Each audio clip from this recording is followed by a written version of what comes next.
ఇక డీటెయిల్ చూస్తే ఆసియా కప్లో రసవత్తర పోరు జరగబోతుంది. ఇవాళ పాకిస్తాన్తో భారత్ తలపడనుంది. ప్రస్తుతం పహల్గామ్ ఉగ్రదాడి నేపథ్యంలో పాకిస్తాన్తో సంబంధాలు వద్దని డిమాండ్లు చేస్తున్న సమయంలో ఈ మ్యాచ్ నిర్వహణ విషయంపై అంతర్జాతీయంగా ఆసక్తి పెరిగింది. దీంతో అంచనాలు భారీగా పెరిగిపోయాయి. మరి ఇంతకు భారత్ గెలుస్తుందా లేదంటే పాక్ ఓడుతుందా? ఇదే విషయంపై మరింత సమాచారం మా ప్రతినిధి చిన్నబాబు లైవ్లో అందిస్తారు. చిన్నబాబు ఏషియన్ కప్లో ఏదైతే ఉందో మొత్తం ఏషియా కప్లో భాగంగా ఈరోజు చూసుకుంటే పాకిస్తాను ఇటుపక్క పాకిస్తాన్తో మ్యాచ్ ఆడాలా లేదా అనేది ఒక పక్క ఉత్కంఠ వాతావరణం ఉంటే ఈరోజు దుబాయ్లో పాకిస్తాను ఇటుపక్క మన భారతదేశం మధ్యన ఇండియా మధ్యన మ్యాచ్ జరగబోతుంది. మనం చూసాం ఇటుపక్క బైక్ యాడ్ పాకిస్తాన్ పక్క ఇండియా సంబంధించినటువంటి ట్రోల్ అవుతా ఉంది. ఇటుపక్క హ్యాష్టాగ్ ట్రెండ్ చేస్తూ ఉన్నారు. అసలు ఈ పరిణామాల మధ్యన భారతదేశం ఇటు పాకిస్తాన్ మధ్య మ్యాచ్ జరుగుతుందంటారా? జరిగితే పరిణామాలు ఎలా ఉంటాయి? దీని గురించి తాజా అప్డేట్ ఏంటి? రహీం, ఏషియా కప్ లో రసవత్తరమైన మ్యాచ్, హై వోల్టేజ్ మ్యాచ్ అంటే అది ఇండియా పాకిస్తాన్ అనే చెప్పాలి తప్పకుండా. ఎందుకంటే ఇండియా పాకిస్తాన్ మ్యాచ్ అంటే ఇప్పుడనే కాదు, అంటే పహల్గామ్ ఉగ్రదాడి తర్వాత ఫస్ట్ టైం ఇండియా భారత్ అయితే పాకిస్తాన్ తో తలపడుతుంది. సో ఈ నేపథ్యంలోనే ఇటు హై వోల్టేజ్ మ్యాచ్ గా అయితే ప్రతి ఒక్కరు ఎదురు చూస్తున్నారు. మరోవైపు మీరు అన్నట్టుగానే ఒక హ్యాష్ ట్యాగ్ అయితే ట్రెండ్ చేస్తున్నారు, boycott India and Pakistan match అని చెప్పేసి. ప్రేక్షకులు కానీ సగటు క్రికెట్ అభిమానులు కూడా ఎవరైతే ఇండియా మీద అభిమానం ఉన్న ప్రతి ఒక్కరు కూడా, ఇండియన్స్ అందరూ కూడా ఒక హ్యాష్ ట్యాగ్ అయితే ట్రెండ్ చేస్తున్నటువంటి పరిస్థితి మనం చూస్తున్నాం సోషల్ మీడియాలో. బైకాట్ ఇండియన్ పాకిస్తాన్ మ్యాచ్ అని చెప్పేసి ఫస్ట్ నుంచి కూడా అంటున్నారు. ఒకనొక టైంలో దుబాయ్ ఇంటర్నేషనల్ స్టేడియం వేదికగా జరగబోతున్న ఈ మ్యాచ్ లో టికెట్లు కూడా సేల్ అవ్వని పరిస్థితి ఏర్పడిందంటే అది బైకాట్ చేయాలని చెప్పేసి ఎంత డిమాండ్స్ ఎంత స్ట్రాంగ్ గా వినిపిస్తున్నాయనేది మనం ఒకసారి అర్థం చేసుకోవాలి. ముఖ్యంగా దీనికి కారణం ఏదైతే ఏప్రిల్లో పహల్గామ్ దాడిలో పాకిస్తాన్ ఉగ్రవాదులు పహల్గామ్ లో 26 మంది ఇండియన్స్ ని పొట్టన పెట్టుకున్నారు. సో ఈ నేపథ్యంలోనే భారతీయులు అందరూ కూడా వాళ్ళ మీద పాకిస్తాన్ ఉగ్రవాదుల మీద కూడా ఆ కోపంతో రగిలిపోతూ ఉన్నారు. అటువంటి టైంలో ఒకవైపు 26 మంది ఇండియన్స్ చనిపోయి వాళ్ళ కుటుంబాలందరూ కూడా బాధలో ఉంటే, మరోవైపు ఇండియా పాకిస్తాన్ తో మ్యాచ్ ఆడడం ఏంటి అని చెప్పేసి ప్రతి ఒక్కరు కూడా దీన్ని తీవ్రంగా ఖండిస్తున్నారు. అలాగే బైకాట్ చేయాలి ఇండియా పాకిస్తాన్ మ్యాచ్ అని చెప్పేసి మొదటి నుంచి కూడా, ఏషియా కప్ స్టార్ట్ అయినప్పటి నుంచి కూడా బైకాట్ ఇండియా పాకిస్తాన్ మ్యాచ్ అని చెప్పేసి ఒక హ్యాష్ ట్యాగ్ అయితే ట్రెండ్ చేస్తున్నటువంటి పరిస్థితి మనం చూస్తున్నాం.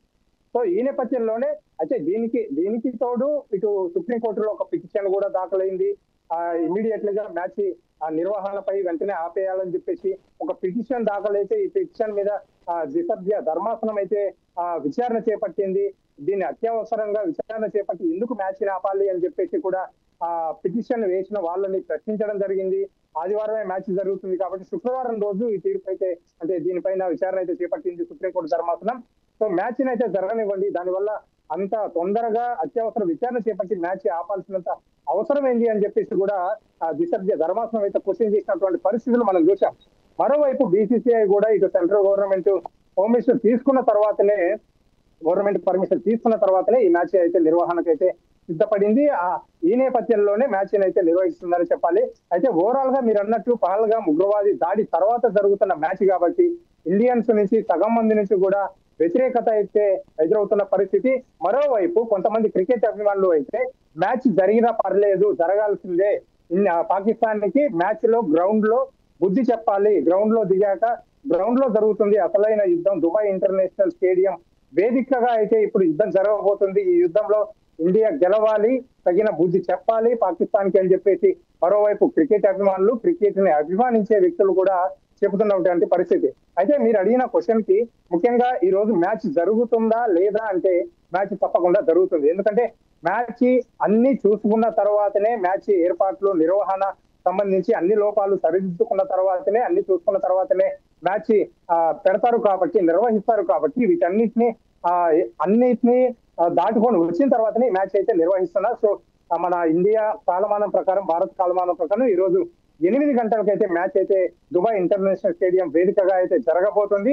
మ్యాచ్ తప్పకుండా జరుగుతుంది. అయితే మ్యాచ్ జరగడానికంటే ముందు ఏదైతే బైకాట్ ఇండియా పాకిస్తాన్ మ్యాచ్ అని చెప్పేసి సోషల్ మీడియాలో ఒక హ్యాష్ ట్యాగ్ ట్రెండ్ అయిందో, ఇవన్నీ కూడా చూసి ఇండియన్ ఆటగాళ్ళు వాళ్ళ ఆత్మస్థైర్యం దెబ్బతినే అవకాశం ఉంటుంది. కాబట్టి సోషల్ మీడియాకు కూడా మన ఇండియన్ ఆటగాళ్ళు అయితే దూరంగా ఉన్నట్టు మనకు తెలుస్తుంది. దానికి ముందు జరిగినటువంటి ప్రెస్ మీట్ లో కూడా ఇండియన్ ఆటగాళ్ళు అయితే ప్రెస్ మీట్ లో కూడా పార్టిసిపేట్ చేయలేదని మనకి ఇన్ఫర్మేషన్ అందుతుంది. మరోవైపు అటు పాకిస్తాన్ కి సంబంధించిన కోచ్లు ఎవరైతే బౌలింగ్ కోచ్ అలాగే బ్యాటింగ్ కోచ్లు ఉన్నారో వాళ్ళందరూ కూడా తప్పకుండా ఇండియా మీద మేము మ్యాచ్ గెలుస్తామని చెప్పేసి వాళ్ళు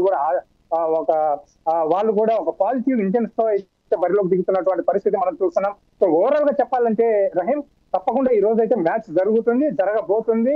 సో ఎవరు గెలుస్తారు ఏంటి అనేది మాత్రం చూడవలసి ఉంది రహీం. ఓకే చిన్నబాబు, మీరు చెప్పినట్టు ఒకవేళ ఇండియా పాకిస్తాన్ మ్యాచ్ జరిగితే ఎలా ఉండబోతుంది అంటే ప్రధానంగా ఇండియా ఇటుపక్క పాకిస్తాన్ బలబలాలు ఎలా ఉన్నాయి, ఎలా చూడాలి? మీరు అడిగిన మంచి క్వశ్చన్ అడిగారు. ముఖ్యంగా ఇండియా ఇటు పాకిస్తాన్ బలాబలాలు చూస్తే ఫేవరెట్ ఏ కోణంలో చూసినా 360 degrees ఏ కోణంలో చూసినా సరే హాట్ ఫేవరెట్ ఇండియా అనే చెప్పాలి. దాంట్లో ఎటువంటి సందేహము డౌట్ అని లేదని చెప్పాలి. ముఖ్యంగా అయితే ఇండియాలో ఇప్పుడు చూసుకుంటే ఈ 11 ప్లేయర్స్ లో 11 మంది ఆటగాళ్లలో ముఖ్యంగా ఓపెనింగ్ జోడీ నుంచి మొదలు పెడితే ఎన్నిక వరకు కూడా 11 ప్లేయర్ వరకు కూడా ప్రతి ఒక్కరు కూడా మంచి ఆట తీరు కనబరిచే ప్లేయర్స్ నే ఈ 11 మందిని తీసుకున్నటువంటి పరిస్థితి మనం యుఏఈతో జరిగినటువంటి మ్యాచ్ లో చూసాం. మొదటిసారి ఏషియా కప్ లో మొదటి మ్యాచ్ ఆడినటువంటి భారత్ యుఏఈతో తలపడింది. ఈ మ్యాచ్ లో కేవలం 4.1 ఓవర్లలోనే చేజింగ్ చేసింది. ఇంతకు ముందున్న చేజింగ్ రికార్డును బ్రేక్ చేసి ఒక హిస్టరీ అయితే క్రియేట్ చేసిందని చెప్పాలి. ముఖ్యంగా సూర్యకుమార్ యాదవ్ కెప్టెన్ గా వ్యవహరిస్తున్నారు T20 ఫార్మాట్ కి. ఈ ఏషియా కప్ లో ఉన్నటువంటి T20 ఫార్మాట్ కి సూర్యకుమార్ యాదవ్ తన దూకుడైన ఆట మాత్రమే కాదు, దూకుడైన స్వభావంతో కెప్టెన్సీ చేస్తున్నాడు. అలాగే టీమిండియాను ముందుకు తీసుకువెళ్తున్నాడు. తన పదునైన మైండ్ కి ఆలోచనలకు పదును పెట్టి కూడా మైండ్ కి పనులు పెట్టి కూడా ఎప్పుడు ఎవరిని బౌలింగ్ చేయించాలి, ఎవరిని బ్యాటింగ్ లోకి దింపాలి అని చెప్పేసి మంచి స్ట్రాటజీస్ ప్లే చేస్తూ అయితే ముందుకు వెళ్తున్నారు. ముఖ్యంగా చూసుకున్నట్లయితే బలాబలాలు చూసుకున్నట్లయితే మనకి మొత్తం కూడా 5 బ్యాట్స్మెన్స్ అయితే బరిలోకి దిగుతున్నారు ఇప్పుడు పాకిస్తాన్ తో ఆడబోయే మ్యాచ్ లో అయితే. అలాగే 3 బౌలర్లు, ప్రధానమైనటువంటి 3 బౌలర్లు అయితే బరిలోకి దిగే అవకాశం మనకు కనిపిస్తుంది. వారిలో 2 స్పిన్నర్లు ఉన్నారు, 2 వరుణ్ చక్రవర్తి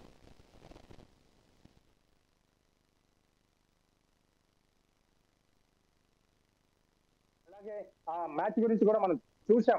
అలాగే జస్ప్రీత్ బుమ్రా ఉన్నాడు, బుల్లెట్ లో వేగంతోనే అంటే తన పదునైన బంతితోని పదునైన బాల్ అయితే వేయగలడు, బుల్లెట్ వేగంతో బంతిని విసరగలడు. అతను వేసిన యార్కర్లని ఇటు వరల్డ్ వైడ్ గా ప్రపంచ క్రికెట్ లోనే ఎదుర్కోవడము కష్టమని కూడా చెప్తూ ఉంటారు. సో ఇటు జస్ప్రీత్ బుమ్రా ఉన్నాడు బౌలింగ్ లో చూస్తే, అలాగే కుల్దీప్ యాదవ్ ఉన్నాడు, అలాగే ఇటు మనకి చూసుకుంటే వరుణ్ చక్రవర్తి ఉన్నాడు మణికట్టు స్పిన్నర్. అలాగే వీళ్ళు 3 ప్రధాన బౌలర్లతో పాటు అక్షర్ పటేల్ ఆల్రౌండర్ ఉన్నాడు, అలాగే ఇటు హార్దిక్ పాండ్యా ఆల్రౌండర్ ఉన్నాడు. వీళ్ళిద్దరు ఆల్రౌండర్ లో ఉన్నారు. మరో ముఖ్యంగా 5 బ్యాట్స్మెన్స్ గురించి మాట్లాడితే ఓపెనర్ అభిషేక్ శర్మ, తర్వాత ఓపెనర్ కి జోడీగా వచ్చే శుభ్మన్ గిల్ ఉన్నాడు. వీళ్ళిద్దరు తర్వాత 1 డౌన్ లో తిలక్ వర్మ, ఆ తర్వాత వచ్చేటటువంటి హార్దిక్ పాండ్యా ఉన్నాడు, అలాగే శివన్ దూబే ఉన్నాడు, సంజు శాంసన్. ఇక్కడ సంజు శాంసన్ గురించి మాట్లాడుకోవాలి. సంజు శాంసన్ మొదటగా ఓపెనర్ అనుకున్నప్పటికీ కూడా శుభ్మన్ గిల్ ఎంట్రీతో అతన్ని మిడిల్ ఆర్డర్ కి అయితే వెళ్ళింది. సో ఏ రకంగా చూసుకున్నా సరే టీమిండియా ఆర్ట్ ఫేవరెట్ అని చెప్పాలి.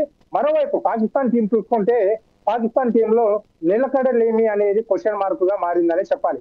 అందులో చూసుకుంటే కెప్టెన్ ఒకడే కొంచెం మంచిగా ఆడగలరు, అలాగే 1-2 బ్యాట్స్మెన్స్ మినహాయిస్తే, అలాగే 2 స్పిన్నర్లు మంచిగా రాణించగలరు.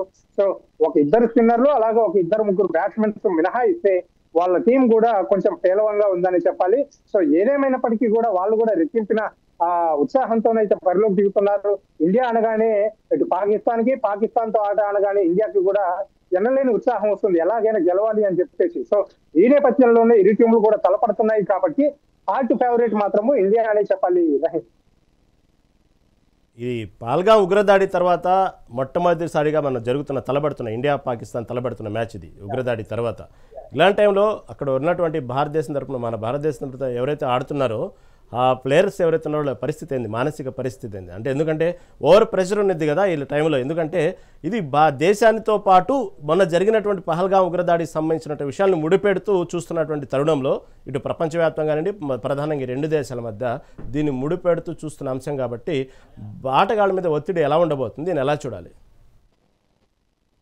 మీరు అడిగినట్టు ఇప్పుడు ఆటగాడడం వల్ల ఒత్తిడి తీవ్రంగా ఉంటుంది. ఎందుకంటే ఇంతకు ముందు మనం చూసాం, జస్ట్ ఇండియా పాకిస్తాన్ మ్యాచ్ అంటే పాకిస్తాన్ మీద ఓడిపోయిన టైంలో దేశవ్యాప్తంగా కూడా నిరసన జ్వాలలు, అలాగే ఫ్లెక్సీలు తగలబెట్టడము, ఏదైతే టీం ఆడిందో ఆ టీంలో ఉన్నటువంటి ప్లేయర్స్ ఫోటోలు తగలబెట్టడము, వాళ్ళ ఇంటి మీద రాళ్లతో దాడి చేయడము, ఇటువంటి పరిణామాలు మనం ఎన్నో చూసాం. సో ఇటువంటి అంటే అప్పుడు ఇంకా పహల్గాం దాడి, ఉగ్రదాడికి సంబంధించినటువంటి ఈ సిచ్యువేషన్స్ లేవు, ఇటువంటి పరిణామాలు లేవు అప్పుడు. అటువంటి టైంలోనే పాకిస్తాన్ మీద ఇండియా ఓడిపోతే అటువంటి సిచ్యువేషన్స్ ఫేస్ చేసినటువంటి స్థితిని మనం ఎప్పుడు గతంలో చూసాం. అటువంటిది ఇప్పుడు పహల్గాం ఉగ్రదాడి తర్వాత 26 మంది ప్రాణాలు కోల్పోయిన తర్వాత వద్దు అని చెబుతున్నా కూడా టీమిండియా ఆడుతుందని చెప్పేసి ప్రతి ఒక్కరు కూడా వాళ్ళ ఆగ్రహ జ్వాలలు వ్యక్తం చేస్తున్నటువంటి పరిస్థితి. ఇప్పటికే మనం మార్నింగ్ నుంచి కూడా ఇవాళ చూసాము, రోడ్ల మీదకి వచ్చి బైకాట్ ఇండియా పాకిస్తాన్ మ్యాచ్ అని చెప్పేసి డిమాండ్లు చేస్తూ నిరసనలు వ్యక్తం చేస్తూ కూడా అనేకమైనటువంటి న్యూస్ మనం మార్నింగ్ నుంచి చూస్తున్నాం. ఇటువంటి నేపథ్యంలో మ్యాచ్ ఆడబోతుంది కాబట్టి సోషల్ మీడియాలో వీళ్ళు ఇప్పుడు ఆటగాళ్ళు ఎవరైతే 11 మెంబర్స్ ఆటగాళ్ళు ఉన్నారో వాళ్ళు సోషల్ మీడియా కూడా చూడకుండా వాళ్ళు మొత్తం బ్యాన్ చేసినట్టు, ఫోన్లకు కూడా దూరంగా ఉంచినట్టు తెలుస్తుంది. అలాగే మన కోచ్ గా ఉన్నటువంటి గౌతమ్ గంభీర్ అయితేనేమి, అలాగే బౌలింగ్ కోచ్ అయితేనేమి, టీమిండియా మేనేజ్మెంట్ ఎవరైతే ఉన్నారో ఈ మేనేజ్మెంట్ ఇప్పటికే సోషల్ మీడియాకి టీమిండియా ఆటగాళ్లను దూరంగా ఉంచినట్టు తెలుస్తుంది. ఎందుకంటే ఇప్పుడు జరిగే పరిణామాలు, ఇండియాలో జరిగే పరిణామాలు చూసి తప్పకుండా వాళ్ళ మీద ప్రెజర్ కి గురి చేస్తాయి అవి. సో ఆటకు వెళ్ళడానికి ముందు ఆ ఆటని దెబ్బతీస్తాయి కాబట్టి పరిణామాలు. సో వాళ్ళ సెల్ఫ్ కాన్ఫిడెన్స్ దెబ్బతినే అవకాశం ఉంది కాబట్టి సో తప్పకుండా వాళ్ళని దూరంగా ఉంచడం మంచి విషయమే. సో ఈ నేపథ్యంలోనే వాళ్ళు మరి మ్యాచ్ ఎలాగైనా గెలవాలి, ప్రెజర్ ఉంటుంది. ఇంతకుముందు మనం చూసాం సీనియర్లు విరాట్ కోహ్లీ, రోహిత్ శర్మ, అలాగే ధోని సారథ్యంలో ఇంతకుముందు ఆడారు, గెలిచారు, కొన్ని మ్యాచ్లు ఓడిపోయారు. కానీ ఫస్ట్ టైం T20 ఫార్మాట్ లో పాకిస్తాన్ మ్యాచ్ మీద విరాట్ కోహ్లీ లేకుండా, రోహిత్ శర్మ లేకుండా, సీనియర్లు లేకుండా ఫస్ట్ టైం యంగ్ ఇండియా ఆడబోతుంది. సో యంగ్ ఇండియా అంటే అనుభవజ్ఞులు లేరు, సో మొత్తం యువ ఆటగాళ్లే ఉన్నారు. సో వాళ్ళందరూ ఎలా ఆడతారు ఏంటి అనేది చూడాలి. ఇంకొకటి మీరు అన్నట్టు ప్రెజర్ ఎక్కువగానే ఉంటుంది. ఈ ప్రెజర్ ని ఎలా తీసుకుంటారు, ఎలా హ్యాండిల్ చేస్తారు అంటే మాత్రము అది మనం మ్యాచ్ జరిగే వరకు వేసి చూడాల్సింది. ఎందుకంటే విరాట్ కోహ్లీని మనం గతంలో చూసాము, పాకిస్తాన్ తో మ్యాచ్ అంటే మినిమం హాఫ్ సెంచరీ చేస్తాడు, చెలరేగిపోతాడు, దూకుడైన ఆట స్వభావం వాళ్ళ మీద చూపిస్తూ ఉంటాడు, అండ్ అగ్రెసివ్ గా కనిపిస్తుంటాడు ఫీల్డింగ్ లో, అలాగే గ్రౌండ్ లో, అలాగే బ్యాటింగ్ లో, ఏ విషయంలోనైనా అగ్రెసివ్ గా కనిపిస్తూ ఉంటాడు. సో అలాంటి అగ్రెసివ్ గా కనిపించే ఆటగాళ్ళు మన టీమిండియాలో ఇప్పుడు ఉన్నారా అంటే యువ ఆటగాళ్ళందరూ కూడా అగ్రెసివ్ గా ఆడేవాళ్ళు. కానీ ఆ పాకిస్తాన్ మీద ఎలా ఆడతారు, ఆ ప్రెజర్ ని తట్టుకొని ఆడతారా లేదా అనేది మాత్రము మనం మ్యాచ్ వరకు వేచి చూడాల్సిందే. ముఖ్యంగా మన యుఏఈతో జరిగినటువంటి మ్యాచ్ చూసుకుంటే అది చాలా చిన్న జట్టు. సో పిచ్చుక మీద బ్రహ్మాస్త్రం అంటారు కదా, సో మనది బ్రహ్మాస్త్రం ఇండియన్ టీమ్ ది, వాళ్ళది పిచ్చుక లాగా అయిపోయింది అక్కడ పరిస్థితి. సో అక్కడ మ్యాచ్ ఎలాగైనా గెలవాల్సిందే, గెలిచింది, అయిపోయింది. కానీ పాకిస్తాన్ మీద ఈ రోజు జరగబోయే మ్యాచ్ లో సో ఉత్కంఠభరితంగా ఉంటుంది. ఇటు ఆ ఫ్యాన్స్ నుంచి కూడా అనేకమైనటువంటి ప్రెజరు ఉంటుంది. ఇప్పటికే వచ్చినటువంటి పరిణామాలన్నీ కూడా మనం చూస్తున్నాం, ఆటగాళ్ళకు కూడా ఇవన్నీ విషయాలు తెలుసు, ఇంతకు ముందే తెలుసు. ఇటువంటి నేపథ్యంలో ఈ ప్రెజర్ ని ఫీల్ అవ్వకుండా ఆటగాళ్ళు లోకి దిగవలసి ఉంటుంది. ఒక్కసారి ప్రెజర్ కి గురైతే అక్కడ వాళ్ళ సెల్ఫ్ కాన్ఫిడెన్స్ దెబ్బతింటది, ఆత్మస్థైర్యం కోల్పోతారు, ఆట మీద శ్రద్ధ పెట్టలేరు. కాబట్టి వీళ్ళు ఇటువంటి ఏమీ పట్టించుకోకుండా బరిలోకి దిగి కేవలం ఆట మీద మాత్రమే ఫోకస్ చేస్తే తప్పకుండా ఈ ఆటని ఎలాగైనా పాకిస్తాన్ మీద ఇండియన్ ఆటగాళ్ళు అయితే గెలిచే అవకాశం అయితే ఉంటుంది. రహీం అన్నట్టుగానే వాస్తవంగా సీనియర్లు లేనటువంటి టీము మొట్టమొదటిసారిగా యువకులంతా పాకిస్తాన్ మీద తలబడబోతుంది.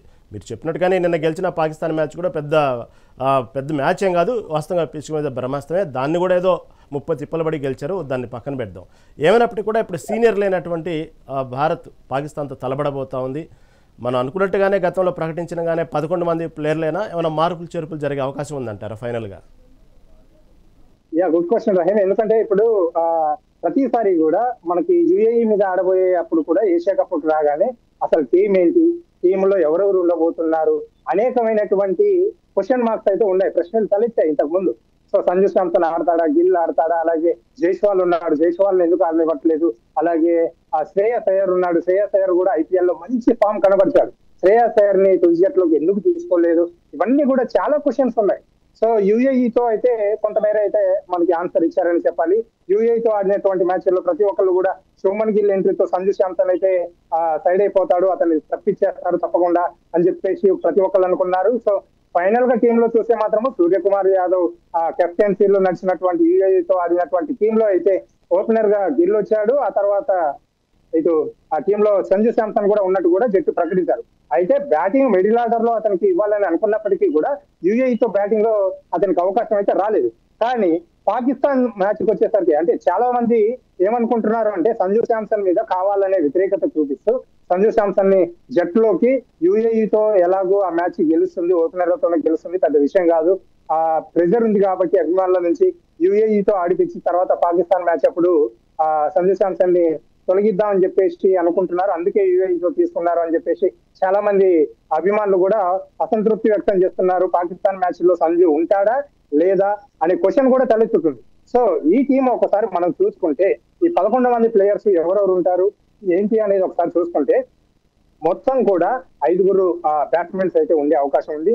యుఏఈ జట్టుతో తలపడినటువంటి టీమే యాజ్ ఇట్ ఈజ్ టీమే ఈ రోజు పాకిస్తాన్ మ్యాచ్ లో కూడా దిగబోతుందని మనకు సమాచారం అయితే అందుతోంది. ముఖ్యంగా ఒకవేళ మార్పులు జరిగితే బౌలర్ల విషయంలో ఇటు కుల్దీప్ యాదవ్ ఉన్నాడు, వరుణ్ చక్రవర్తి ఉన్నాడు, బుమ్రా ఉన్నాడు, అలాగే హర్షదీప్ సింగ్ ఉన్నాడు.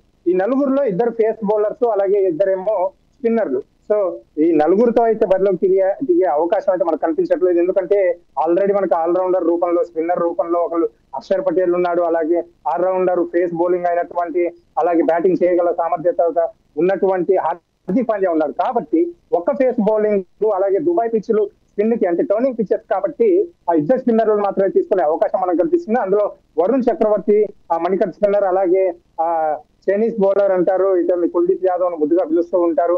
సో వాళ్ళ ఫ్యాన్స్ కుల్దీప్ యాదవ్ ను కూడా తీసుకునే అవకాశం అయితే మనకు కనిపిస్తుంది. సో బౌలర్ల విషయానికి వస్తే కుల్దీప్ యాదవ్ అలాగే వరుణ్ చక్రవర్తి అలాగే బూమ్రా స్పెషలిస్ట్ బౌలర్ బూమ్రా వీళ్ళు 3 ఉంటారు. అలాగే ఆల్రౌండర్ విషయంలో వచ్చేసరికి అక్షర్ పటేల్ ఉంటాడు, ఆయన స్పిన్ చేయగలడు, అలాగే బ్యాటింగ్ కూడా రాణించగలడు, హార్దిక్ పాండ్యా కూడా బౌలింగ్ రాణించగలడు, వీళ్ళిద్దరు ఉంటారు. ఇక బ్యాటింగ్ విషయాలకు వస్తే ముఖ్యంగా బ్యాటింగ్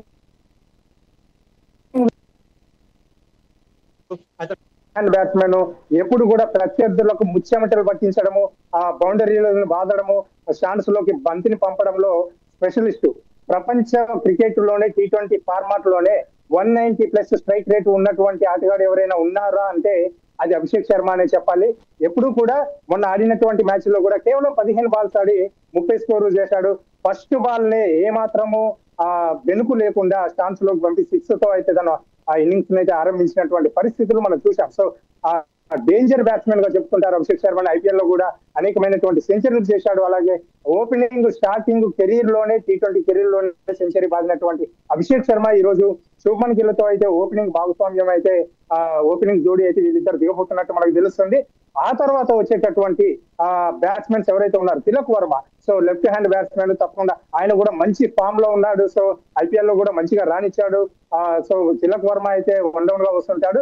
ఆ తర్వాత వచ్చేటటువంటి శివన్ దుబే ఉన్నాడు, మిడిల్ ఆర్డర్ లో సంజు శాంసన్ ఉన్నాడు, వీళ్ళందరూ కూడా మంచిగానే రాణించగలరు. ముఖ్యంగా తిలక్ వర్మ తర్వాత సూర్యకుమార్ యాదవ్ కెప్టెన్, మన ఇండియన్ టీం కెప్టెన్ అయినటువంటి సూర్యకుమార్ యాదవ్ 360 degrees లో బాల్ ని ఎడాపెడా ఎటంటే అటు స్టాన్స్ లోకి పంపించగల కేపబుల్ బ్యాటర్ ఎవరైనా ఉన్నారు అంటే అది సూర్యకుమార్ యాదవ్ అని చెప్పడంలో ఎటువంటి సందేహం అవసరం లేదని చెప్పాలి. రహీం, సూర్యకుమార్ యాదవ్ ఆట చూస్తే మనకి ఎటు వచ్చిన బాల్ ని కూడా అటు పంపించగల సామర్థ్యత, అతని టెక్నికల్ నైపుణ్యము అతనికి ఉన్నాయి. సో ఫస్ట్ నుంచి కూడా ఉన్నాయి. సో తన ఆట శైలిని ఎప్పుడు కూడా మెరుగుపరుచుకుంటూ ఉంటాడు. సో సూర్యకుమార్ యాదవ్ కూడా మంచి ఆట తీరు కనపరుస్తున్నాడు. ఓవరాల్ గా చూసుకుంటే ఇవాళ దిగబోయే టీం ఏదైతే ఉందో ఈ టీంలో 11 మందిలో కేవలం బౌలింగ్ విషయంలో చిన్న మార్పులు తప్ప హర్షదీప్ తీసుకునే అవకాశం ఉందా లేదంటే ఒక స్పిన్నర్ ని తగ్గిస్తారా అనేది అదొక్కటి మాత్రమే మనకి ఒక చిన్న సందేహం ఉంది. కానీ బౌలర్ల విషయంలోనే మార్పులు జరిగే అవకాశం ఉంది. కానీ బ్యాటింగ్ విషయంలో మాత్రం ఎప్పుడు కూడా ఈ రోజు ఆర్డర్ మారే అవకాశమే ఉండదు.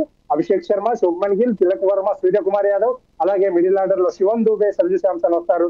అయితే ఇక్కడ ఒక క్వశ్చన్ ఏంటంటే ఎప్పుడు కూడా సంజు శాంసన్ ఇప్పటి వరకు ఓపెనింగ్ లోనే అడిచారు. ఓపెనింగ్ లో మంచి ట్రాక్ రికార్డు ఉంది అతనికి.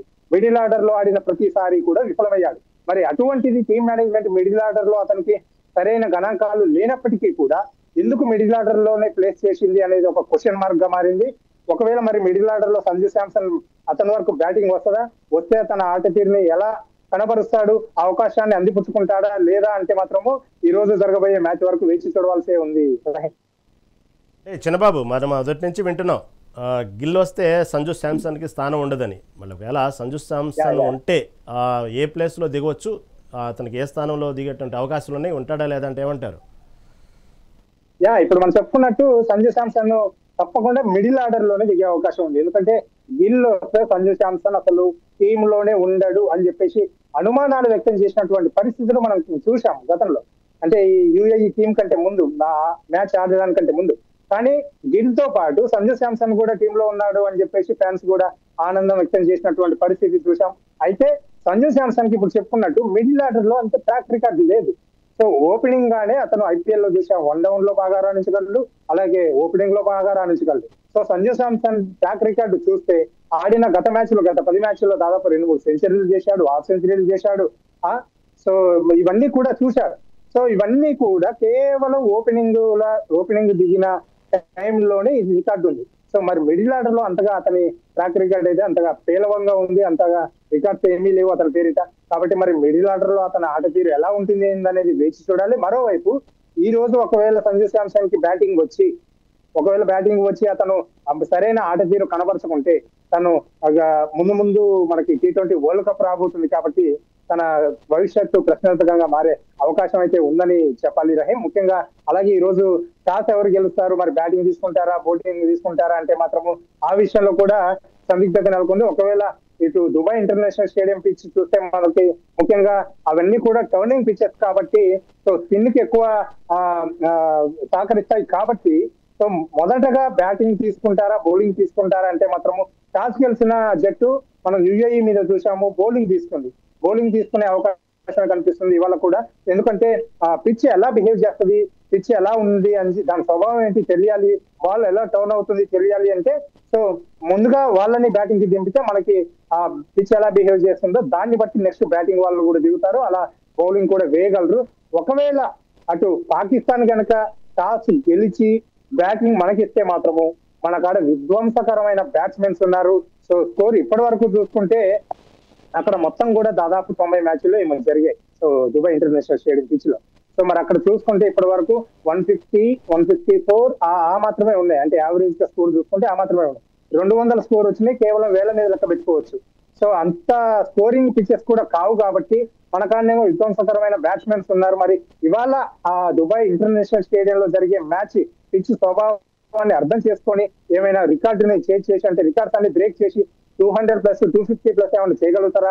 ఐపీఎల్ లో మనం సన్ రైజర్స్ తరఫున చూసాము, సన్ రైజర్స్ 280, 284 దరిదాపు 300 దరిదాపుల్లోకి వచ్చింది. మరి అటువంటి స్కోర్ ను పాకిస్తాన్ మీద ఏమన్నా చెల్లరేగి ఆడతారా అనేది మాత్రము మరి టాస్ గెలిచాక ఎవరు గెలుస్తారు, బ్యాటింగ్ ఎవరికి ఇస్తారు అనేది వేచి చూడాల్సిన పరిస్థితి అయితే ఉంది. అంటే చిన్నబాబు మీరు చెప్పినట్టు సంజు శాంసన్ మిడిల్ ఆర్డర్లో పెద్దగా అనుభవం లేదు, మిడిల్ ఆర్డర్ అంటే కొంచెం ఇబ్బంది పడతారంటున్నారు. ఓకే, దాని వరకు బాగానే ఉంది. కాబట్టి మీరు అన్నట్టుగానే పాకిస్తాన్ని తిప్పలు పెట్టాలంటే ఓపెనర్కి ఎవరుంటే బాగుండొచ్చు మీ అభిప్రాయం?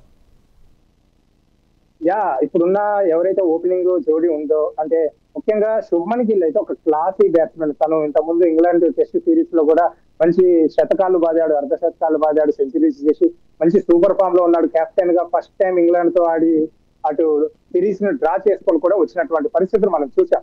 అయితే ముఖ్యంగా మీరు అడిగినట్టు ఓపెనింగ్ ఎవరు బాగుంటారు అని చెప్పేసి సగటు క్రికెట్ అభిమానులు అడిగినా ఇంకెవరిని అడిగినా కూడా Sanju Samson and Abhishek Sharma opening is the best అని చెప్పేసి ప్రతి ఒక్కరు కూడా భావిస్తారు. కానీ టీమ్ మేనేజ్మెంట్ మాత్రము శుభ్మన్ గిల్ ని తీసుకొచ్చింది. ఎందుకంటే అతనికి ఇప్పటికే వన్డే ఫార్మాట్ లో, అలాగే T20 ఫార్మాట్ లో, అలాగే టెస్ట్ ఫార్మాట్ లో 3 ఫార్మాట్ లో కూడా ఒక సూపర్ మ్యాన్ కావాలి, మనకి సూపర్ హిట్ మ్యాన్ కావాలి అని చెప్పేసి భావిస్తున్నారు. అతన్ని కెప్టెన్ గా చేసే అవకాశం ఉంది కాబట్టి సో ఆ టీమ్ మేనేజ్మెంట్ అయితే అతను ఓపెనింగ్ తీసుకొచ్చింది ఈ నేపథ్యంలోనే. సో అతను ఆడగలడు, మంచి కట్ షాట్స్ ఆడగలడు, మంచి డ్రైవ్స్ ఆడగలడు, మంచి క్లాసికల్ బ్యాటింగ్ అని చెప్పొచ్చు శుభ్మన్ గిల్. అయితే ఇటు సంజు శాంసన్ శుభ్మన్ గిల్ కి తేడా చూసుకుంటే గతంలో జరిగినటువంటి 10 మ్యాచ్ల్లో దాదాపు స్ట్రైక్ రేట్ 150, 160+ సంజు శాంసన్ ఉంటే శుభ్మన్ గిల్ మాత్రం T20 ఫార్మాట్ లో అంతగా చెప్పుకునే అంత గణాంకాలు ఏమీ లేవు. కాబట్టి సంజు శాంసన్ అండ్ ఇటు అభిషేక్ శర్మ జోడీ, right hand and left hand bats combination, వీళ్ళిద్దరూ ఓపెనర్ గా దిగితే గ్రౌండ్ లో విధ్వంసకరమైన సృష్టించవచ్చు అని చెప్పేసి ప్రతి ఒక్కరు కూడా చెప్తున్నటువంటి పరిస్థితి, నిపుణులు కూడా అలాగే చెప్తున్నారు. అయినప్పటికీ కూడా టీమ్ మేనేజ్మెంట్ డెసిషన్ ఫైనల్ కాబట్టి శుభ్మన్ గిల్ ఈ రోజు అభిషేక్ శర్మతో దిగే అవకాశం ఉంది. సో యథావిధిగా యుఏఈతో ఆడినట్టే ఇటు Abhishek Sharma and classic batsmen అయినటువంటి శుభ్మన్ గిల్ ఓపెనింగ్ భాగస్వామ్యం అయితే పంచుకునే అవకాశం మనకు కనిపిస్తుంది. రైట్, రైట్ చిన్నబాబు, రైట్. చాలా చక్కటి విశ్లేషణ అందించారు. మన భారతదేశం పాకిస్తాన్ మ్యాచ్ సంబంధించి ఏషియా కప్లో భాగంగా ఈరోజు దుబాయ్లో జరగబోతున్న మ్యాచ్ చాలా ఉత్కంఠభరితంగా ఉంది. ఈ నేపథ్యంలో ఇప్పటికే కొంతమంది నిరసన తెలియజేస్తూ ఉన్నారు. మ్యాచ్ వద్దంటూ పహల్గాం ఉగ్రదాడికి సంబంధించినటువంటి నిరసన కార్యక్రమంలో భాగంగా దీన్ని తీసుకుంటున్నారు. అవసరమా ఇప్పుడు మ్యాచ్ ఆడటం అనేది? ఏమైనప్పటికీ కూడా రకరకాల విమర్శలు ఉన్న నేపథ్యంలో మ్యాచ్ అయితే జరగబోతుంది. చూద్దాం. బలబలాలు అనేది పక్కన పెడితే దాదాపుగా భారతదేశం గెలవాలని యావత్ దేశం కోరుకుంటుంది. దాంతోపాటు గతంలో జరిగిన అనుభవాన్ని బట్టి పాకిస్తాన్ మీద గెలిస్తే కనుక మనం మొన్న జరిగినటువంటి పహల్గాం ఉగ్రదాడికి ప్రతీకారం అన్నట్టు కూడా భావిస్తున్నారు. ఏమైనప్పటికీ ఈ స్పోర్ట్స్లో భాగంగా తీసుకుంటే గెలుపు అనేది ప్రధానము, గెలుపోవటంలో సహజము. కాకపోతే ఈ గెలుపు మాత్రం భారతదేశాన్ని మాత్రం చాలా కసితో ఆడుతున్నటువంటి ప్లేయర్స్ మీద కూడా ఒత్తిడి బాగా ఉన్నది. కాబట్టి మనం అందరం ఏదైనప్పటికీ కూడా ఈ మ్యాచ్ ఏషియా కప్లో మొట్టమొదటిసారిగా యువకులతో ఆడుతున్న మ్యాచ్ కాబట్టి మనం గెలవాలనే కోరుకుందాం. కంపల్సరీ గెలిచిద్దనే ఆశాభావం వ్యక్తం చేద్దాం.